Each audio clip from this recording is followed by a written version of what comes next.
IPL 2025 season ప్రారంభానికి ముందు sun Risers Hyderabad జట్టుకు గుడ్ న్యూస్ అందింది.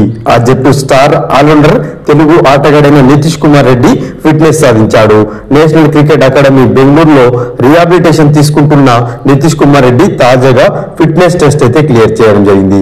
యోయో టెస్ట్ లో 18.1 స్కోర్ నమోదు చేయడంతో ఐపీఎల్ 2025 సీజన్ ఆడేందుకు బీసీసీఐ మెడికల్ టీం అయితే గ్రీన్ సిగ్నల్ ఇచ్చింది.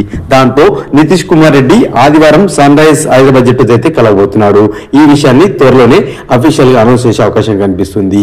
ఇక ఇంగ్లాండ్ తో 5 టెస్టుల సిరీస్ లో తొలి మ్యాచ్ అనంతరం నితీష్ కుమార్ రెడ్డి పక్కటెంకుల గాయంతో భారత జట్టుకు అయితే దూరం అయ్యాడు.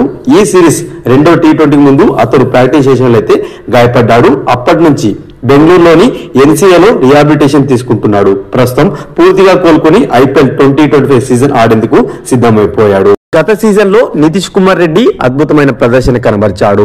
13 మ్యాచ్ల్లో 2 హాఫ్ సెంచరీలతో కూడుకొని 303 పరుగులు చేయడంతో పాటు బౌలింగ్ లోనూ 3 వికెట్లు తీశాడు. ఈ ప్రదర్శనతోనే ఎమర్జింగ్ ప్లేయర్ రికార్డు కూడా అందుకోగా ఈ ప్రదర్శనతోనే టీమిండియా పిలుపు అందుకొని సత్తా చాటాడు. ఆస్ట్రేలియాతో జరిగిన బోర్డర్ గవాస్కర్ ట్రోఫీలోనూ అద్భుతమైన ప్రదర్శన కనబరిచిన అతను సన్ రైజర్స్ టీం అయితే 2025 మెగా వేలం ముందు అయితే రిటర్న్ చేసుకుంది 6 కోట్లకు. వేలంలోకి వెళ్తే భారీ ధర పలికే అవకాశం ఉన్నప్పటికీ తనకు అవకాశం ఇచ్చిన జట్టుకు రుణం తీర్చుకోవాలనే ఉద్దేశంతో నితీష్ తక్కువ ధరకే రిటెన్షన్ ఒప్పుకున్నాడు. కాగా వచ్చే సీజన్ ఏదైతుందో 2025 సీజన్ లో ఇతని పైన సన్ రైజర్స్ జట్టు భారీగానే ఆశలు పెట్టుకుంది.